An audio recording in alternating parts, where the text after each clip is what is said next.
Bonjour David Engels.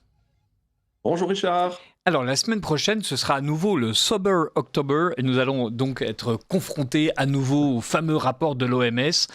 Il n'est pas possible de parler d'un niveau de consommation d'alcool considéré comme sûr. Peu importe la quantité consommée, le risque pour la santé du buveur commence dès la première gorgée de toute boisson alcoolisée. Allez, ayez peur. Qu'est-ce que vous pensez de ce nouveau puritanisme, David Engels? Oui, alors on pourrait balayer cette formule d'un revers de main en rappelant que cette même institution continue de vanter toujours la sécurité de la vaccination contre le Covid-19, allant jusqu'à la recommander sans réserve aux femmes enceintes. Mais le problème est en réalité beaucoup plus profond. À peine une génération s'écoule que revient toujours la vieille question, l'alcool est-il un bien culturel ou un vice? Alors, nous devons donc prendre ce débat très au sérieux, même si, ici comme ailleurs, il peut paraître lassant de répéter toujours les mêmes accusations et aussi les mêmes défenses. Car la culture ne vit pas des extrêmes, abstinence ou ivresse permanente, mais de la recherche de la juste mesure entre ascèse et extase. Et celui qui veut bannir l'alcool, ou d'autres enivrants légers, ne veut pas seulement éradiquer un vice, il s'attaque au cœur même de la nature humaine, je dirais. Alors un simple regard vers l'Antiquité suffit pour saisir le lien intime entre ivresse et culture. Le mythe grec considérait déjà Dionysos comme une figure centrale de l'Olympe, ce dieu étranger, responsable aussi du théâtre, de l'extase, de la métamorphose. Ces fêtes, les Dionysies, exprimaient cette double dimension qui marque encore aujourd'hui l'Europe. Le vin soulage du quotidien, fonde la communauté, et ouvre, ne fût-ce que pour un petit instant, l'accès à la transcendance. Un véritable culte à mystère qui complétait l'exotérisme apollinien par l'expérience dionysiaque d'une union mystique et rendait ainsi possible la créativité authentique, comme Nietzsche l'avait magistralement montré d'ailleurs dans La naissance de la tragédie grecque. Alors des figures comme Silène et les satyres, à la fois lubriques et sages, grotesques et sublimes, incarnaient cette ambivalence de l'ivresse. Elle peut abaisser l'homme, mais aussi l'élever au-dessus de lui-même. La philosophie reprit très tôt ce motif. Le banquet de Platon, on utilise pas par hasard le cadre d'un symposium. Le vin y est la condition de la parole. Il délie les langues, il rend l'âme perméable, et ce n'est qu'à travers ce léger vacillement des sens que les participants osent finalement réfléchir à l'éros, à la vérité et à la beauté d'une manière qui dépasse les limites de la raison et touche à l'indicible. Alors, l'ivresse n'y est pas condamnée moralement, mais reconnue comme un médium philosophique, à condition, certes, qu'elle soit contenue dans l'ordre du dialogue, et d'ailleurs savamment pilotée par un Socrate qui, malgré sa consommation impressionnante de vin, ne laisse paraître aucun signe extérieur, en tout cas d'ébriété. Euh, Même les Romains, qui aimaient à se décrire comme sobres et disciplinés, ne pouvaient se passer du vin. Leur convivium était bien plus qu'un repas, c'était un rituel social et politique où s'établissaient les liens, se concluaient les alliances et se confirmaient les hiérarchies. Le vin coulait aussi bien dans les villas de l'élite que dans les humbles appartements de la subure. Rome, maîtresse du monde, fit du vin le symbole global de la civilisation méditerranéenne, du mur d'Adrien jusqu'au fin fond du royaume de Couche. Mais et en plus, Rome n'est pas la seule à avoir fait du vin quelque chose de symbolique. L'ivresse est universelle. C'est une constante anthropologique qui est vérifiable sous toutes les latitudes. Tout à fait. Déjà, les sociétés des chasseurs-cueilleurs consommaient des fruits fermentés, du miel ou des baies, non par hasard, mais intégrés dans un contexte rituel. Les chamans buvaient ces breuvages pour entrer en transe, facilitant et intensifiant ainsi le contact avec les ancêtres, les esprits et les dieux.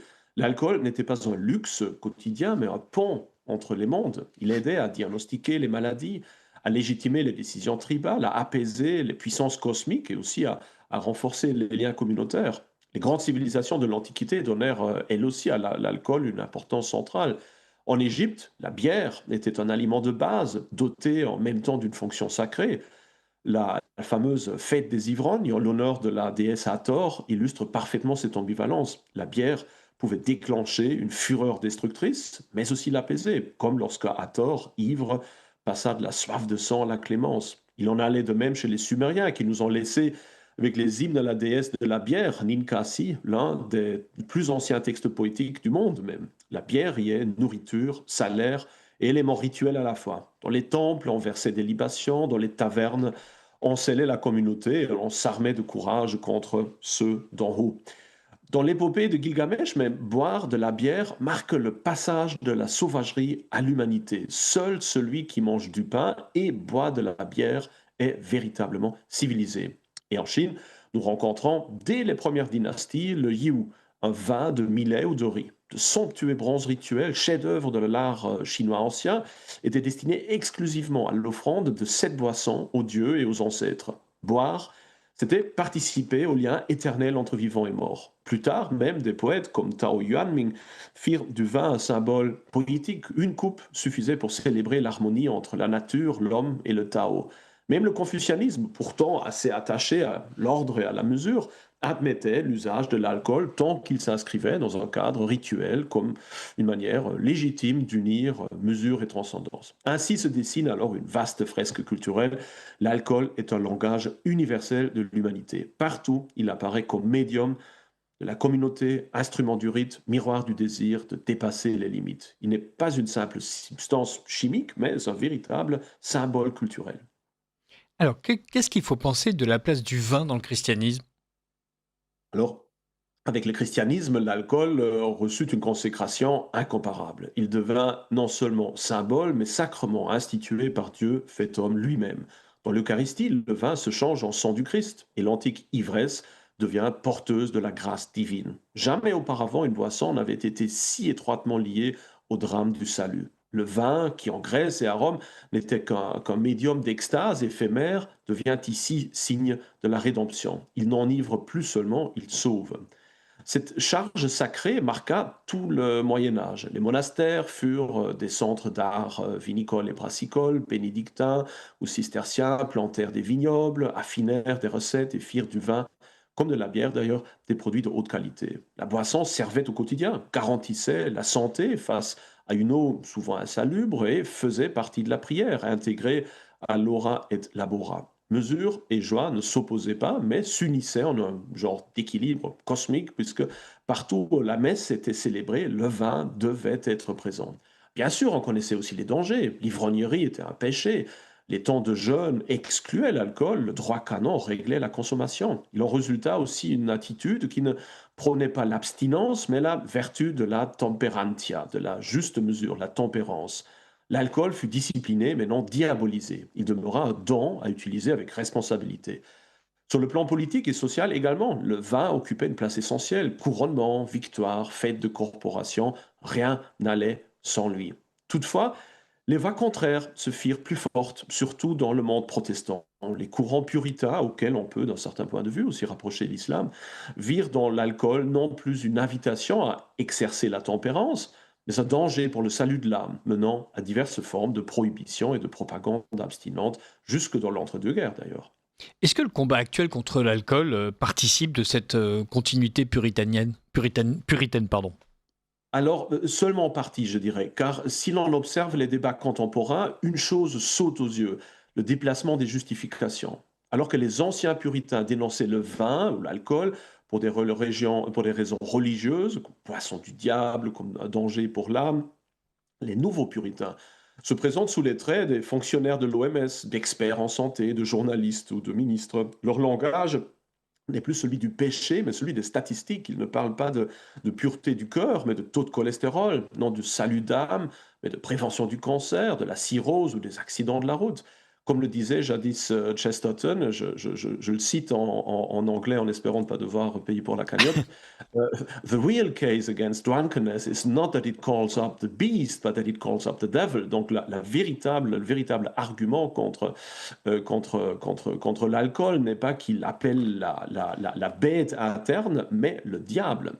Alors ce nouveau moralisme paraît assez fade parce qu'il ne connaît plus la transcendance. La cesse des puritains renvoyait encore à Dieu. Elle voulait faire du renoncement un chemin vers un autre monde et cherchait en fin de compte le même but que ceux qui, à l'inverse, usaient de l'ivresse sacrée pour contempler Dieu. La cesse contemporaine reste enfermée dans l'immanence. Elle veut prolonger la vie, mais non la transformer. Elle veut assurer la santé, mais n'ouvre aucun ciel. Elle ressemble à un genre de régime pour l'éternité, réduisant l'homme à ses fonctions biologiques. Mais ce n'est pas tout, car les mêmes institutions qui diabolisent l'alcool au nom de la santé, priorité absolue dans un monde qui n'a plus d'au-delà, promeuvent en même temps diverses formes de transhumanisme, vaccins, manipulation génétique, fusion homme-machine ou encore le upload, le téléchargement de l'esprit dans la cloud, un genre de parodie quasi satanique de l'ascension de l'âme au ciel.